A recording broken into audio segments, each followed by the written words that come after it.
আমাদের নবীর নাম হযরত মুহাম্মদ সাল্লাল্লাহু আলাইহি ওয়াসাল্লাম। আমাদের নবীর পিতার নাম হযরত আব্দুল্লাহ। নবীজির মায়ের নাম হযরত আমিনা। নবীজির জন্মের তারিখ 570 খ্রিস্টাব্দ 12 রবিউল আউয়াল সোমবার সুবহ সাদিকের সময়। নবীজির ছেলে 4 জন: তয়ব, তাহের, ইব্রাহিম, কাসেম।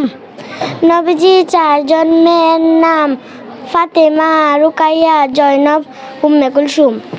নবীজির স্ত্রী 11 জন: হযরত খাদিজা রাদিয়াল্লাহু, হযরত সাউদা রাদিয়াল্লাহু, হযরত আয়েশা রাদিয়াল্লাহু তাআলা আনহা, হযরত হাফসা রাদিয়াল্লাহু তাআলা আনহা, হযরত জয়নব, হযরত উম্মে সালমা, হযরত জয়নব বিনতে জাহাশ রাদিয়াল্লাহু তাআলা আনহা, হযরত জুরাইয়া রাদিয়াল্লাহু তাআলা আনহা, হযরত উম্মে হাবিবা, হযরত সাফিয়া রাদিয়াল্লাহু তাআলা।